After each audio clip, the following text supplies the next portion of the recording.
Bueno, el objetivo de esta primera presentación es ayudar a comprender cómo nace y cómo se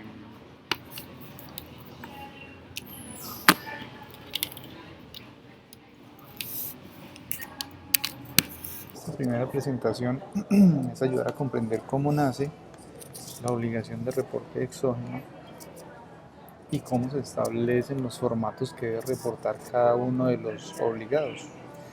Eh, Cada año el gobierno nacional está obligado a expedir una resolución, en este caso la Administración de Impuestos, una resolución en la cual establece quién, cómo y cuándo deben cumplir con la obligación.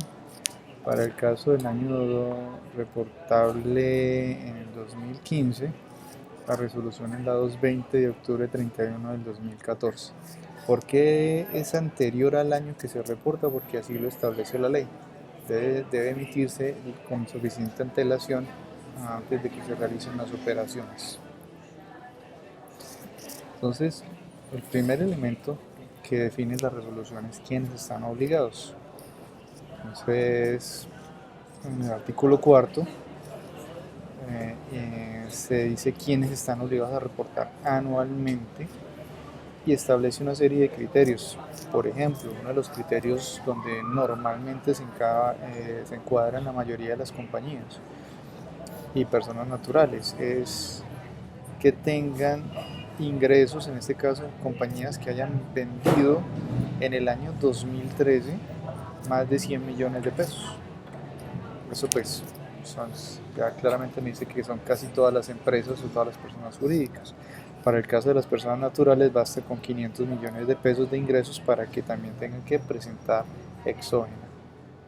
Otra variable que obliga a presentación de exógena es, por ejemplo, el haber sido agente de retención durante el año que se tiene que reportar y no importa cuánto hayan sido el monto de los ingresos. Es decir, o reportas por esta variable o reportas por esta otra variable. Esta resolución trae una novedad. Trae dos literales que son complementarios, es decir, todas las obligaciones que surjan por estar en cualquiera de estas variables estarán siempre acompañadas de estas dos obligaciones de reporte. Quienes efectúen pagos a empleados o personas jurídicas o naturales que paguen con bonos.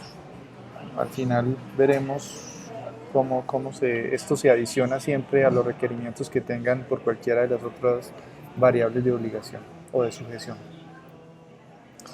Entonces, los literales están establecidos en el artículo 631. Literal A es pago de socios, B retenciones practicadas, C retenciones que lo practicaron, D descuentos tributarios, E pagos o abonos en cuenta, F ingresos y G ingresos recibidos para terceros. Es decir, si por ejemplo tienes ingresos superiores a 100 millones de pesos, la resolución te va a decir que tienes que reportar una cantidad específica de literales.